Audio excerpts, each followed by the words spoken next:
In this episode of Bought the Biz, I sit down with George Vallone, owner of Nuveldy's apartment turnover services, to unpack the real story behind buying a small cleaning business in 2021 and transforming it into a specialized apartment turnover company operating across Nashville and Denver.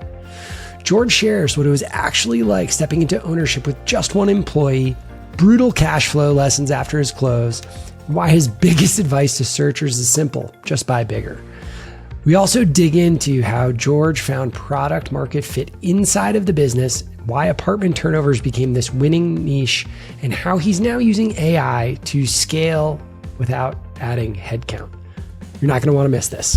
Bought the Biz is a podcast for ETA entrepreneurs who've gone from searching for a business to actually running one. It tells the real story of what happens after the deal closes. The day-to-day, operational, emotional, strategic, and leadership challenges that just don't show up in the highlight reels. The show is story-driven and practical, sharing real experiences from operators along with clear, actionable takeaways you can use in your own business today. I'm Garth Fasano. I'm Christy Laux. Welcome to Bought the Biz.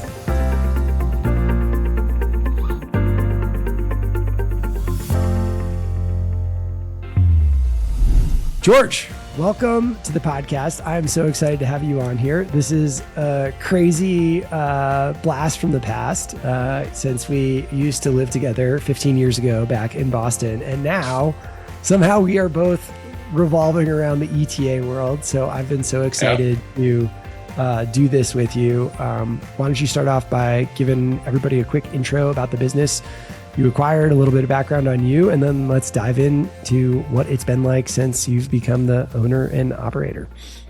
Awesome. Yeah, full circle moment. Thanks for having me, Garth. Huge congrats to all your success. I'm watching you from afar and cheering you on. So my name is George Vallone. I'm the owner of Nuveldy's apartment turnover services in Nashville, Tennessee. And we have an operation in Denver, Colorado as well, your backyard. Whoop, whoop. Yeah, there we go.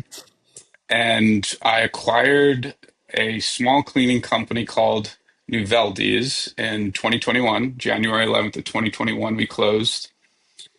It was a general cleaning company focusing on some apartment buildings, some residential, some short-term rentals, just the cleaning. I quickly got into the business and realized that the most profitable and easiest customers were the apartment communities. So we doubled down on that.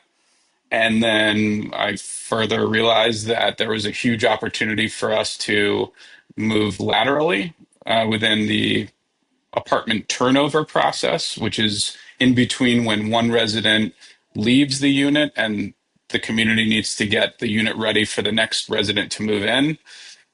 There's a budget for that every single time. And so they paint, they clean, they carpet clean, they do handyman work. And so we built out those other service lines focused on specifically that niche of apartment turnovers and have scaled quite significantly since 2021 after making that change. So, okay, I got to ask a question about this, and this might be like skipping ahead 5 steps, but the classic search advice is get in there and don't change anything. And you just immediately said, well, I doubled down on this other service line and sort of pivoted the business. Did that happen as quickly as you just implied that it did, or did that happen sort of gradually over time? It was the first, like 3 to 6 months, I didn't touch anything. And then after about 6 months, I started to see this opportunity. And at that point, I had kind of my tentacles into things and I could make those moves. Okay. All right. So then let's rewind to those first 3 to 6 months and maybe even a little bit about that first day. Like, what was that like stepping into this business? Also, I think you just said that you acquired it in January 2021. I think that was pretty tumultuous period for probably a lot of us. Like, I came into my business in 2022, so was coming out of the pandemic a little bit, but I think you were like, that sounds like pretty in it still, or, you know, tell me how that might have played into your process as well. Yeah, things were still kind of closed down then. And, but I still consider 2022 the same ETA class as me, as 2021. And also shout out to all the listeners and viewers. The pandemic era ETA people are their own breed of crazy with all of the unknowns. But yeah, basically I had a thesis that that was at the height of, especially when I was going through diligence and everything, that was the height of the, the craziness Yep. and a lot of unknowns. And I effectively formed a thesis that the economy is going to rebound pretty quickly. I think this is going to be just like a speed bump. And in the meantime, there are going to be some struggling small businesses that are probably scared to death. So let me go find one of those, hopefully buy it for a discount, which I did, and then steer it out of the pandemic into whatever is beyond the pandemic. Yep. Part of my thesis as well was I was noticing in 2020 that there was a massive migration of people from the Northeast and from California and from places where it was particularly closed down, with lots of work from home mandates and those types of things. I figured, and I was kind of anecdotally hearing that a lot of people were moving to states with no income tax because if you can get paid New York wages but live in Tennessee or Alabama with no income tax, it's basically 15-20% more into your pocket. So I was seeing this migration happening, and I said, why don't I focus on those states with no income taxes? That seems to be a demographic trend, and the more people that move to a place, the more things to clean effectively. So that Yep. was my mindset. Yeah. All makes sense. So you're calling us a special breed of crazy for getting into this. All Yeah. right. So what was your plan for day one in that transition? I think that this is a really pivotal moment for a lot of searchers. And so that step into the operator shoes, and what did you prepare? What was that day like? I know it was 5 years ago now. We should have done this a little way Yeah. earlier, but what do you remember from that? It was a small company, only one employee. So we have a 1099 contractor model where today we have our office staff, we have about 10 employees on W-2, and then the actual labor is a 1099 model. Okay. So I inherited one singular employee as part of the acquisition. That also Um, sounds kind of scary. It sounds like easier. Oh, this transition is going to be that hard, but also kind of scarier because it's kind of you and yeah, yeah, and a very big key man risk. So Mhm. um, we can bookmark this, but I have a good conversation point would be what would I do differently if I had to do it all over Well, again. And so if you want to get into that, we can, but yeah, I could also I mean, answer. wow. I want to know right now. Yeah. So lay it on me. What would you do differently? Buy bigger, buy bigger. But like you're the poster child of buy small and grow the heck out of the thing like that. True. You've Yeah. done So the amazing counter well. argument, is you buy small and then you build a ton of equity and value in the business, and your debt's low and all that stuff. But it's been such a grind to get to a point where I have enough cash flow to reinvest into the growth of the Mhm. business. That if I started from day one with the cash flow, I could have accelerated the growth much Yeah. more.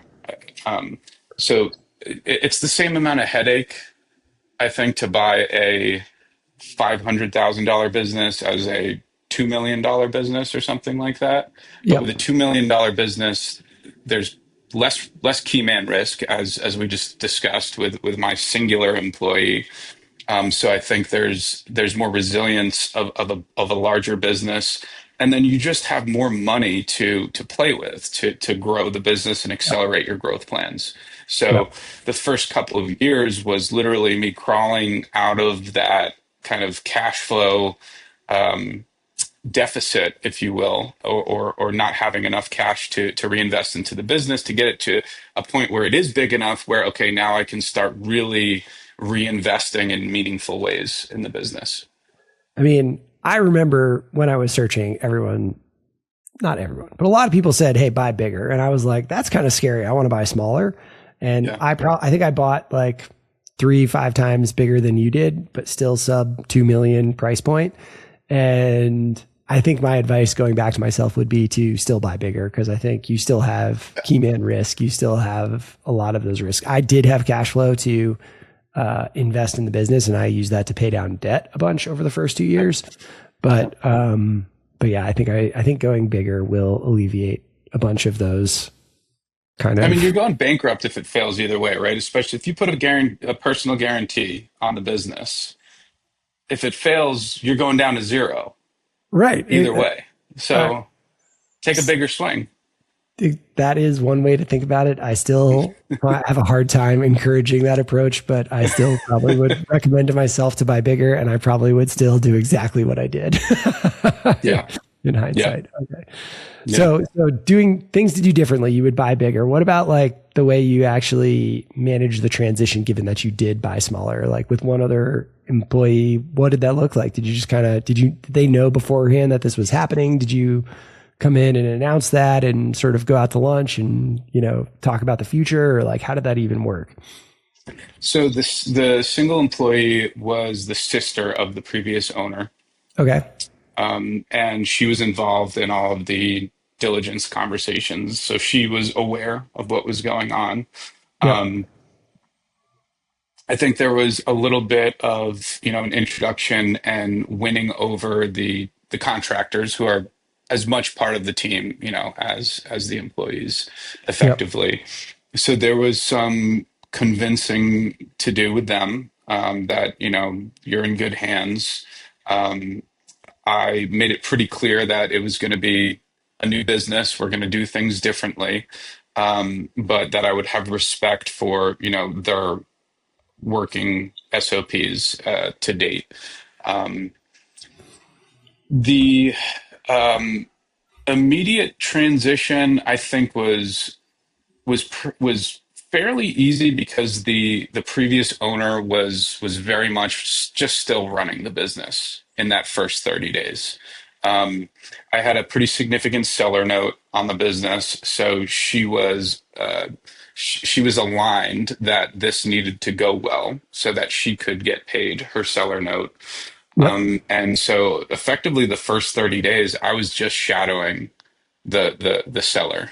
Okay. And it felt, pretty stable. It felt pretty much business as usual. We went around and made introductions to the key customers, with the seller. So there was sort of a handoff with the key customers, and we transitioned all of the paperwork over, all of the insurance, the banks, all the boring stuff. So I think the first 30 days it didn't even hit me. I think the real chaos started happening as the seller started to step away.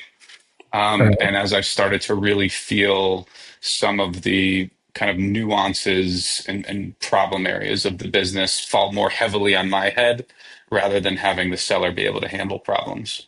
I want to get to that, but first I want to go back to, you mentioned winning over the contractors and sort of your new team. Like, what Yeah. tactically did you do to do that? I sat down with every single one of them. Okay. Was that like one on one, or was that, a big group setting? Was it a like group? Because I think the reason I'm asking Yeah. this is because as a searcher, becoming an operator, you are going to be heads down in diligence, getting the deal closed. And then all of a sudden the light is at the end of the tunnel. You sign the paperwork. And then the next day, basically, you go in and step into the business. And Yeah. hopefully you've given it a lot of thought. But what I want to do is help provide examples of what people have done. And so that's why I'm asking this sort of pretty tactical question of how you handled that. Because Yeah.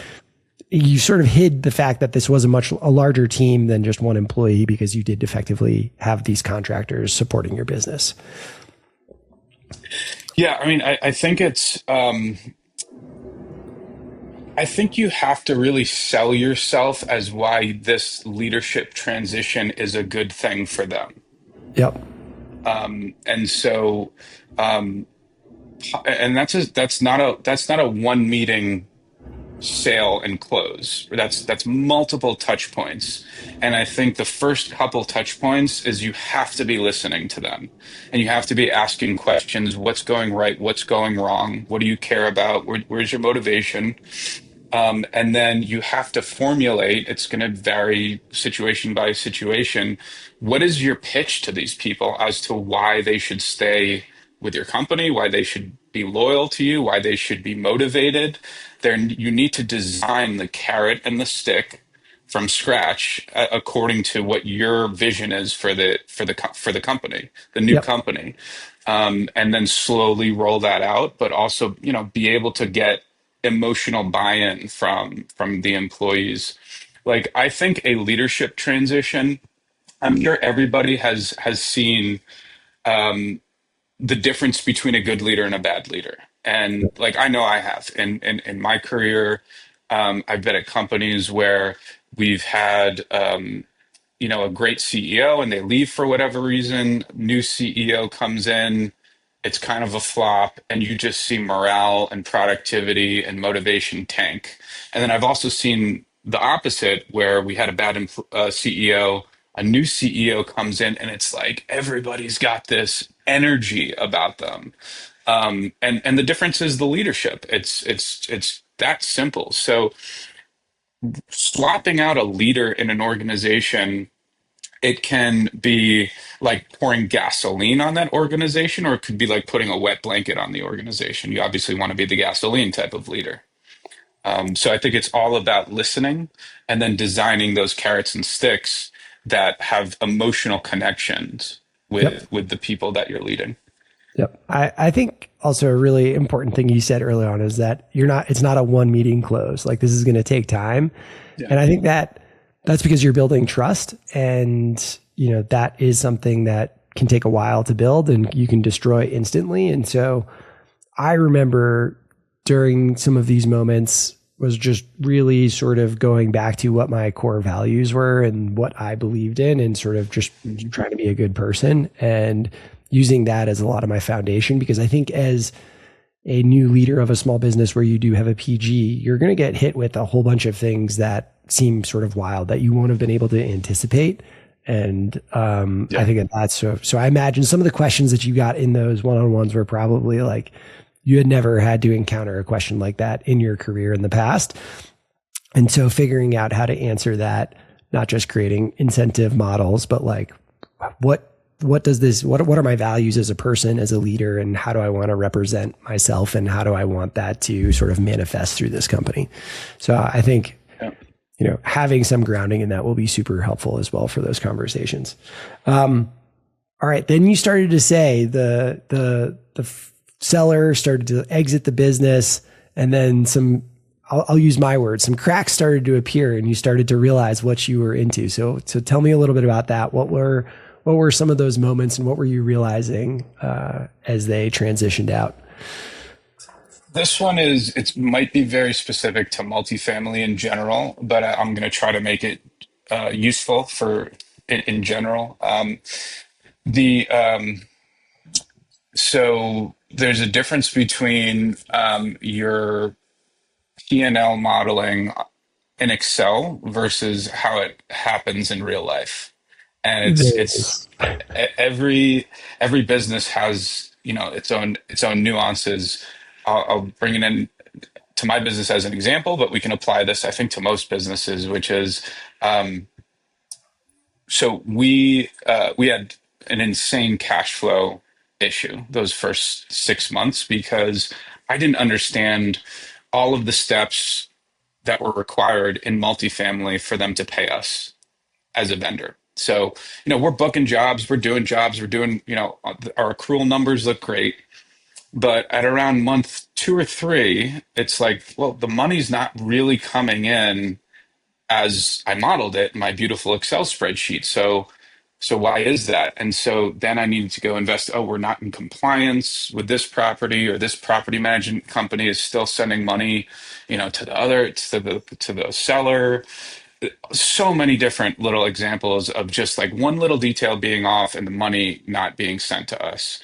And that adds up over time, right? Especially when I'm paying my contractors every 2 weeks, and my standard payment terms with properties are 30 days if they're perfect. None of them are perfect. So usually it's 45 or 60 days.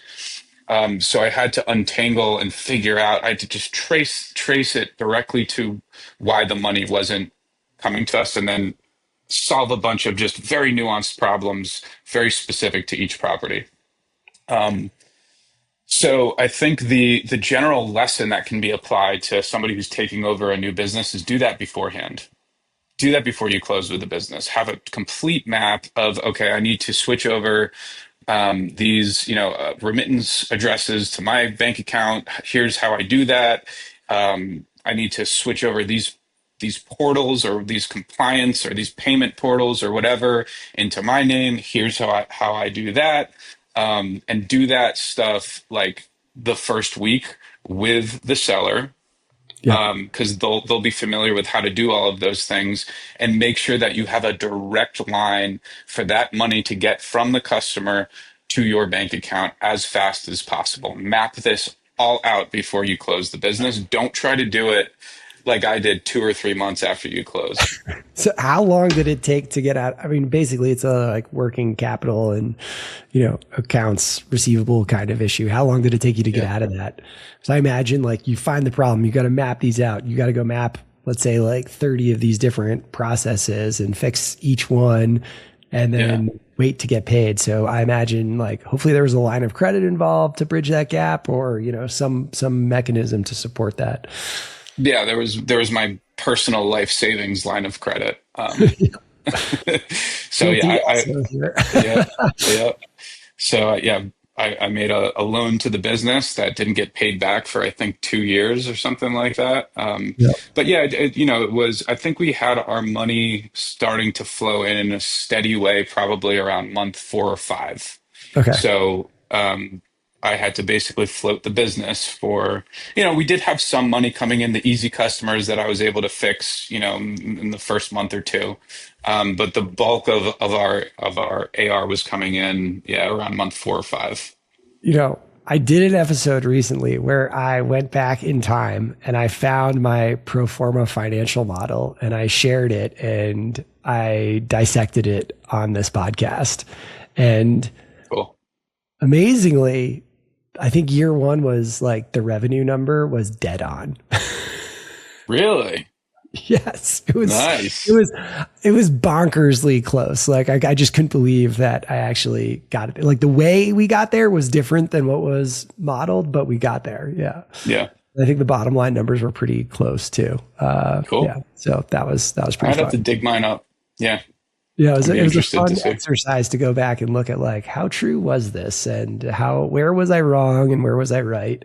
And I think that that's sort of the point of these spreadsheets is that, they're not going to be entirely right. You're trying to get, cut through a lot of the noise and find the signal and make sure it's directionally going the right way. But I think the thing that you brought up is sort of working capital and cash flow. That is like the classic ETA error in the transition in so many ways, like underestimating the, terms for payments and how does the cash come in? When does the cash go out? In the deal, figuring out what's work in progress, what gets attributed to the seller, what gets attributed to you. All of that is very nuanced. And I think a lot of people make mistakes there. We've had a handful of other people on this podcast that have made a similar mistake too. Yep. That's just the way it goes. Yeah. Yeah. You live, you learn. All right. So that was sort of where the crack started. And then you said 6 months in, you started identifying this opportunity to focus on multifamily and apartment buildings and turnover. So tell us a little bit how you uncovered that, how you moved the business towards that model, and then we can sort of get into where you guys are today. Sure.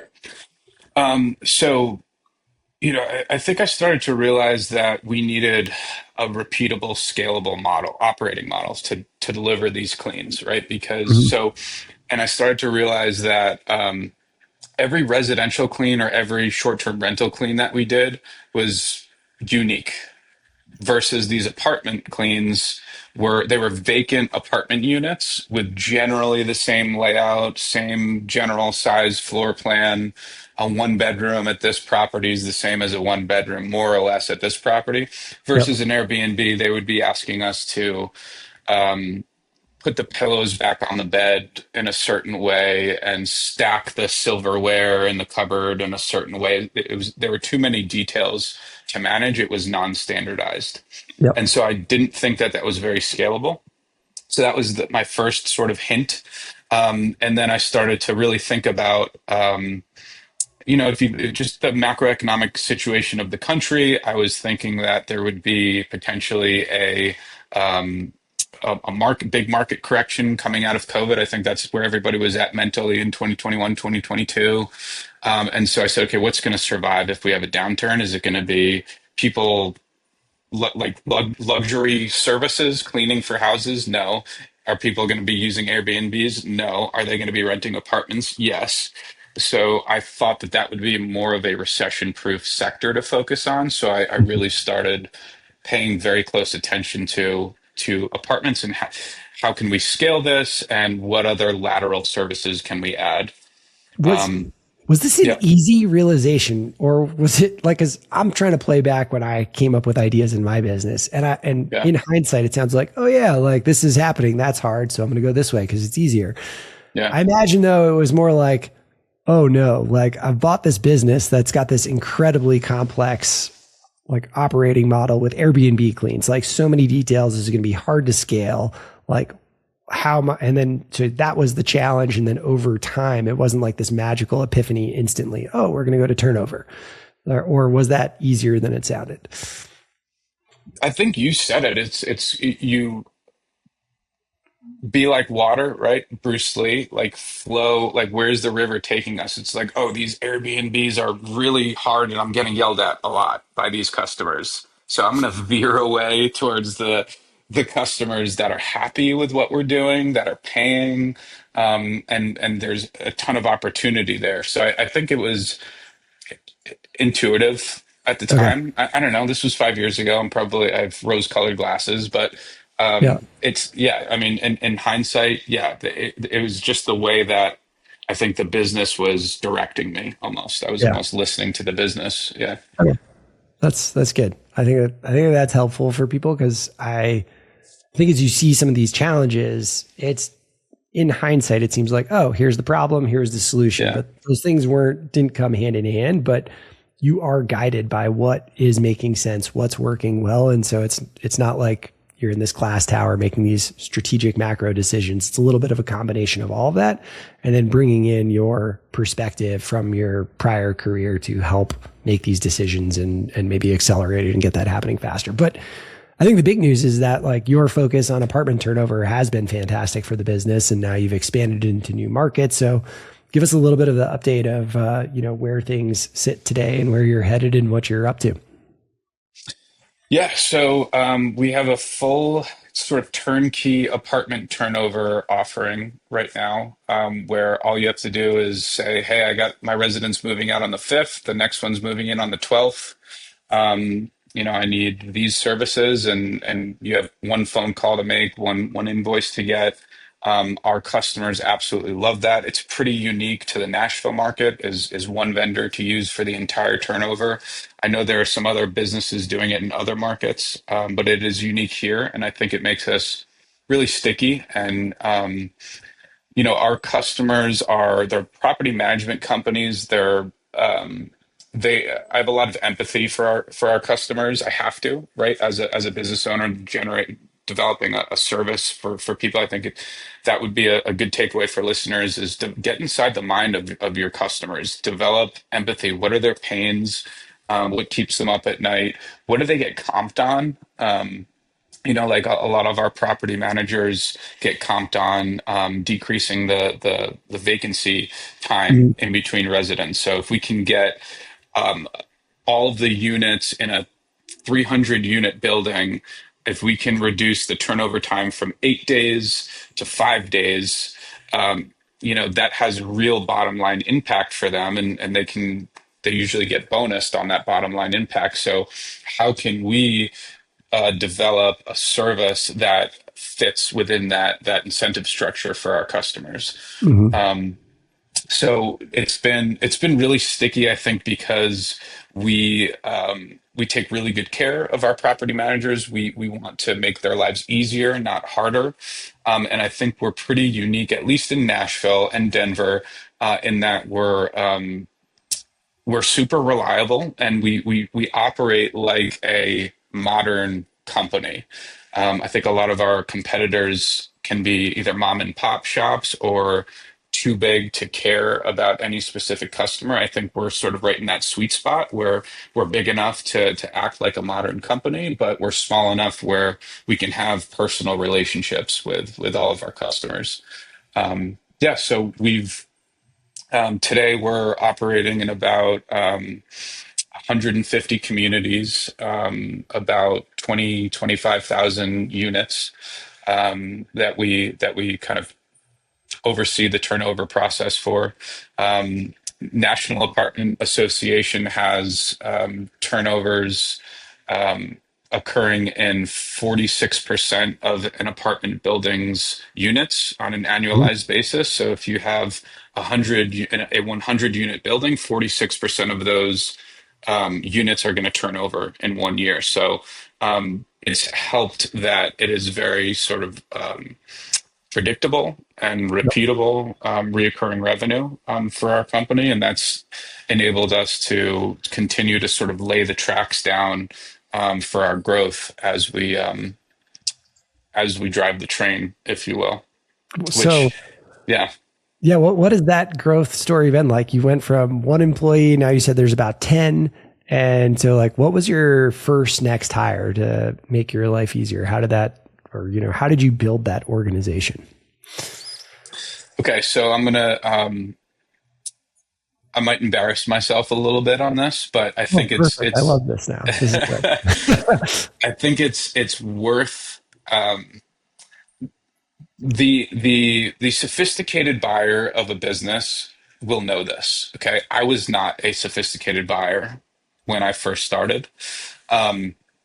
So the seller actually hid some stuff in their seller discretionary earning, sorry, SDE, seller's Yeah. discretionary earnings Yep. number, which was that the husband of the seller was doing a ton of work Mm-hmm.